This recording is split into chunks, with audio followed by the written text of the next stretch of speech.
Hi everyone, this is Nia and today I'm going to be painting a chubby goldfish for this Lunar New Year. In the Chinese culture, I think goldfish means prosperity and wealth, so I'm wondering if it has the same meaning in other cultures which celebrates Lunar New Year as well, so please let me know in the comments below. So let's start by sketching out very lightly the body of the goldfish. On the right hand side is the reference image that I used for the shape of this goldfish. Personally, I just really love how chubby this goldfish looks. So I started out by drawing a circle for the body and I overlapped the circle slightly at the top.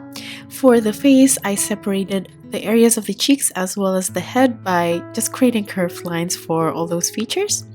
And I want to make sure that the weight of the curves on both sides of the cheeks are nice and balanced.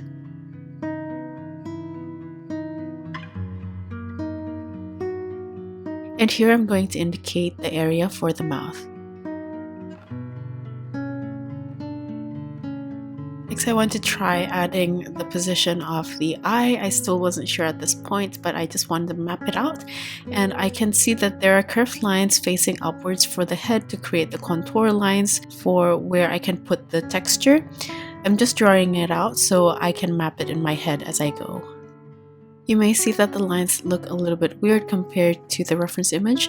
This is because I'm trying to map out to imagine the contour lines. This way I can create the correct and even volume on either side of the cheeks. After I feel everything is quite balanced for the head, I'm going to start adding on the fins and the tail. For the positioning of the fins and the tail, I just tried to look at the reference image since I'm not really sure of the actual shape. So I just tried to follow it as best as I can, but I do want to make sure if my scaling isn't perfect, that at least both sides are even.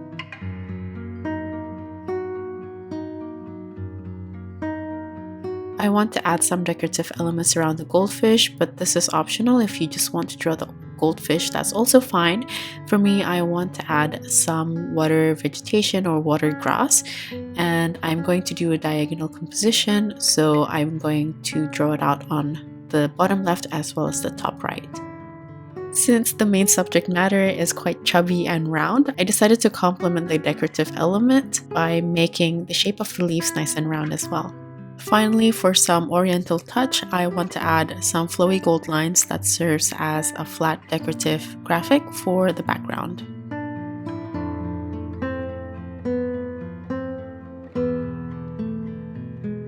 Next, I'm going to erase or lighten the rough outline. Then I'm going to use some of the guidelines to add the textures around the fish, but I'm only going to draw this very lightly to indicate the spacing as I paint later.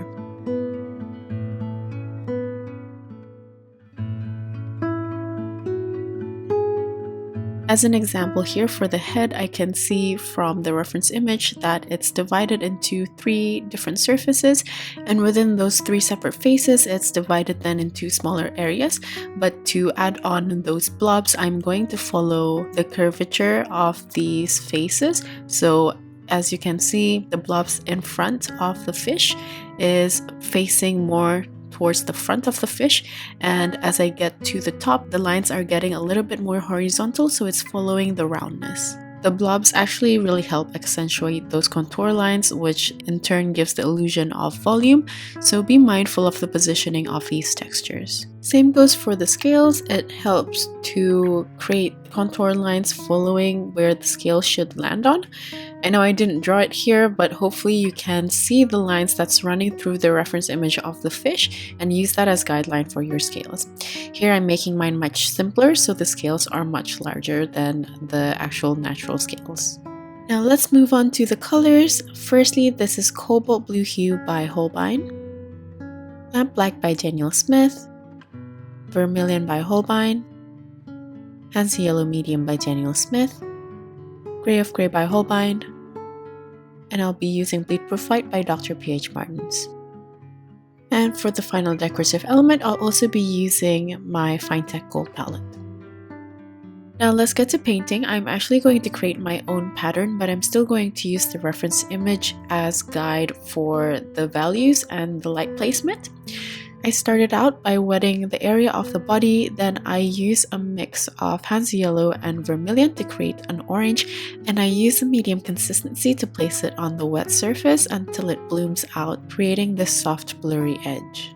And still using the same mix, I'm going to use a thin consistency to paint the base color for the head. And I left out a bit of white negative space in between the area of the body to separate those two sections.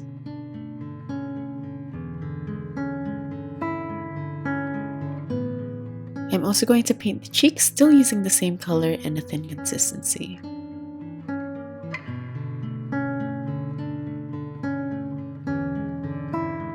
Next, I want to indicate the darker area, which is the back part of the body, and I want this part to be white, so I'm just using a thin to medium consistency of gray. I want to make sure that I separate the protruding area and the back part of the body, so I place it in between those areas first, and then I just use a clean damp brush to spread it to the rest of the back. I know that the light is coming from the bottom in the reference image, but I want the light to come from the front of the face, so I'm going to darken the bottom of the body a little bit as well, using a thinner consistency of gray. And to exaggerate those edges and the details a bit more, I added cobalt blue hue into the gray for a slightly darker value. For the pattern of the body, I want to add some black dots in different layers. And for the first layer, which is the lightest, I'm using a mix of gray, cobalt blue hue, and a little bit of lamp black. I'm just placing the dots randomly, but I don't want to overcrowd the whole back because I'm going to be adding more of the darker values later on. The reason why I'm not using a really dark value straight away is because I'm still going to be painting in a lot of different areas, and those darker values might end up smudging when I'm adding other colors as well. So I'm just starting with the lightest at this point. As for the eyes, I'm just going to start with a light consistency of lamp black. I also left out a bit of white space for the highlight of the eyes, but you don't have to do this because we can go over it again using bleed proof white. Moving on to the tail, I want this to be sort of like a clear base. So here I'm just adding some of the frills using a light consistency of gray, and around some of the main edges, I added a bit of cobalt blue hue.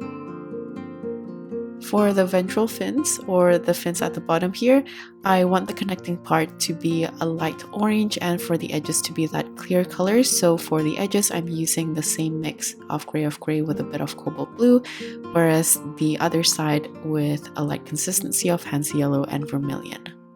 As for the pectoral fins, I'm just going to use a thin consistency of Hansa yellow and vermilion as the base color. For a bit of variation on the gray, I'm going to create a different tone of gray here by adding vermilion into the gray and cobalt blue mix, and this will turn it more into a purplish light pastel gray. I'm going to place it around the cheeks while leaving the center of the cheeks white or with the lightest color so it looks like it's bulging out, making it look even more chubby. Once I add on more colors, I feel like I need to exaggerate the darker value at the bottom of the tummy, so I'm just adding on more of the grays. Here I'm using a thicker consistency of the gray to outline some of the details that I sketched out. Then I'm going to follow this up by softening the blend using a clean damp brush so those lines become a little bit more subtle. I feel like I've covered the base color for now, so I'm going to start adding on the darker pattern. For the darker spots, I just use lamp black, and I like to place them on top of some of the lighter ones that I've already painted earlier, and some I just like to randomize it. But just like before, I don't want to overcrowd the area because there's still time to add more if I need to. I'm going to leave the black spots to dry. Meanwhile, I'm going to add on the details for the head and paint on the individual bulging parts. For this, I'm using the same orange mix from Hansa yellow and vermilion. Of course, you can always adjust the ratio depending on how yellow or red you want the orange to be. So here, as you can see, I'm painting the blobby parts separately. By leaving a bit of negative space in between, the paint won't just run into each other, and I also like to leave out a bit of negative space for highlights as well, so some blobs might be a bit more shiny than others.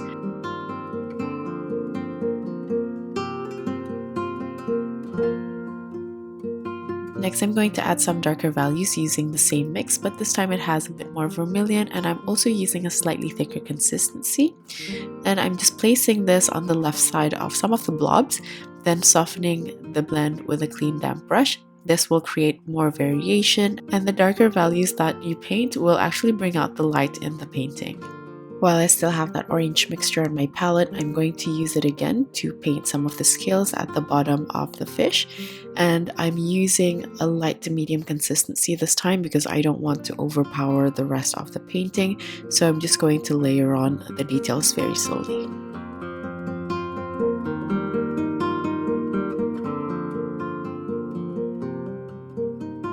To help with the form, I want the scales to be slightly darker and also a little bit closer together as well as smaller at the back. So here I'm just exaggerating it a bit more using a slightly thicker consistency. I'm also going to do the same for the scales at the back. The further back they are, the more squished those scales are going to be. And in terms of the color, I just use a mix of gray with a touch of lamp black to darken the value slightly. I'm also going to add scales for the bottom tummy of the fish as well as the area behind the head, but this time I'm only using a really light consistency, so those scales are much lighter and more subtle.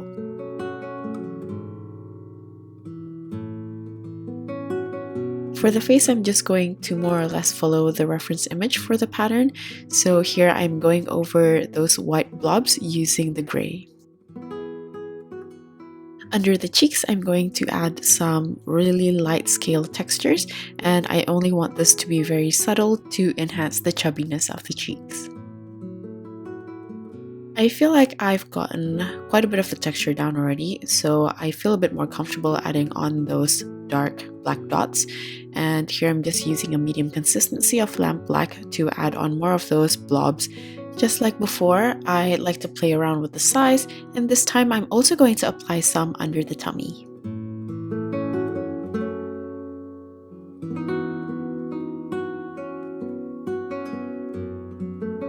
For the dots on the tummy, some of the colors have faded once it's dry, so I'm going to go over those areas and add on a different layer of a darker black.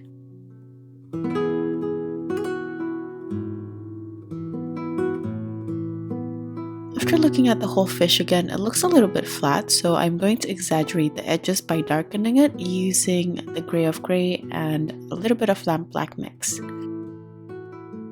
I think I'm finally ready to add on the details for the fins. I'm starting with the pectoral fins here, and I'm using a thick consistency of the Hansa yellow and vermilion mix.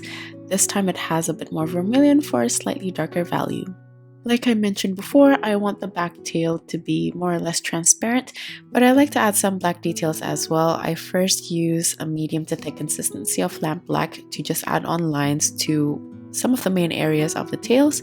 Then I followed this up using a lighter consistency of lamp black, or you can also mix it with gray to help with the consistency. And I'm using the tip of my brush with very little pressure in a dry brush load in order to paint those thin lines. You can also switch to a size 0 brush or a liner brush for better control if you would like. Here I'm fanning out the lines so the lines come together where the tail starts. And for the area where the tail joins the body, I also want to add some black dots, so some of that black dots are slowly transitioning into the transparent tail. I'm also going to add some detailing for the ventral fins as well as the pectoral fins that I painted before using the black, but as for the rest of the details for the fins, I'm just going to use the orange mixture. Just like the tail, I like to play around with the values so there's a bit more layering and depth going on. So I started with a lighter consistency and I'm going back in with a slightly thicker consistency for some of the deeper flares and folds. And to make it consistent with the tail, I'm going to also add some little black dots. I'm quite happy with the details for the fish now, so all that's left to do is to balance out the darker values if there needs to be some adjustments. And I also added some white highlights using bleed-proof white for the eyes, as well as some of the blobs and the top part of the body.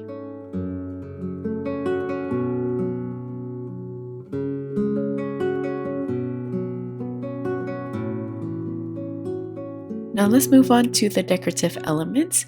I'm going to create a green by using what's left of the orange that I already have on my palette and adding some of the cobalt blue hue. There's a lot of Hansa yellow in the mixture, so the color is a really light muted yellow-green. I'm going to use this to paint the base color for all of the leaves. While the surface is still damp, I like to dot in a slightly thicker consistency of the same mix for the bottom of the leaf where it's attached to the stem.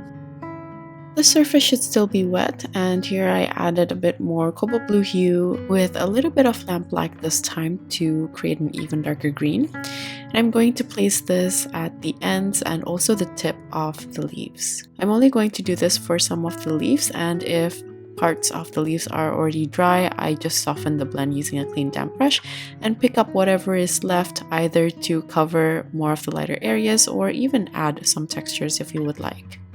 Now for the leaves on the bottom left, I'm going to paint it using the same base color.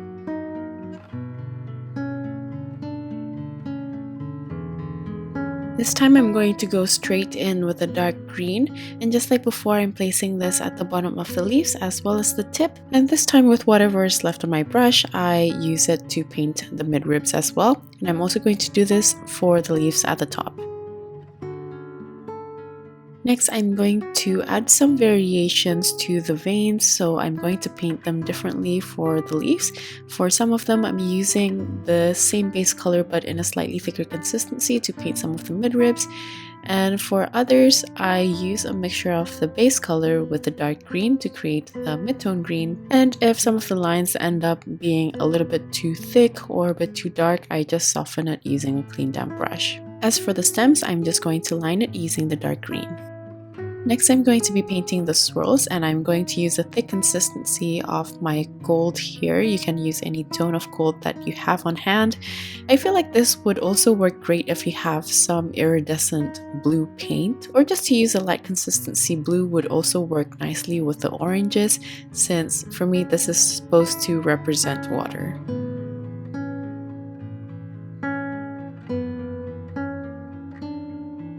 If you have much better steady hands than I do, I feel like this would work great if you can add some finer lines using maybe a liner brush.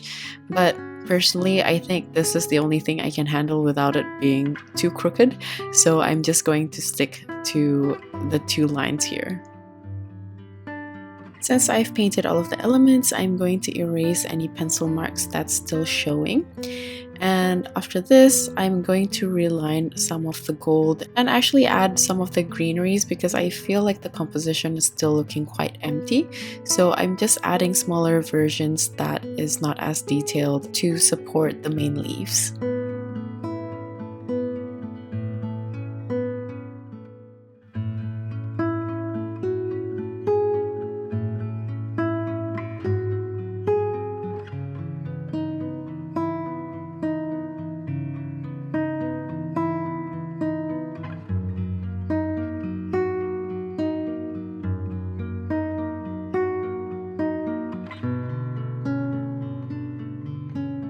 Lastly, I'm going to add final adjustments like the contrast of the darker values so the goldfish look a little bit more three-dimensional, and these final adjustments will vary depending on the stage of your painting.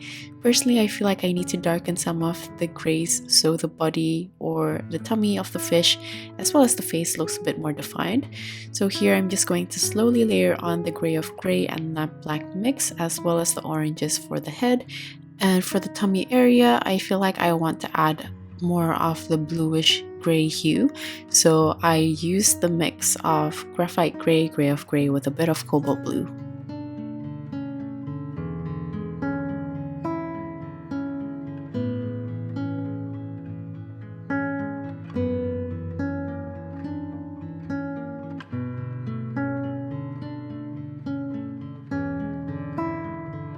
For the face here, I want there to be a softer transition between the orange and the white of the face, so I'm using a thinner consistency to paint in between those areas.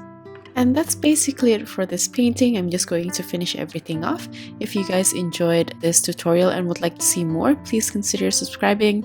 Like usual, the list of tools as well as my social media links will be in my description box, including the link to the outline and my coffee shop. If you guys are still here, thank you so much for watching till the end, and I'll see you guys at the next one. Bye!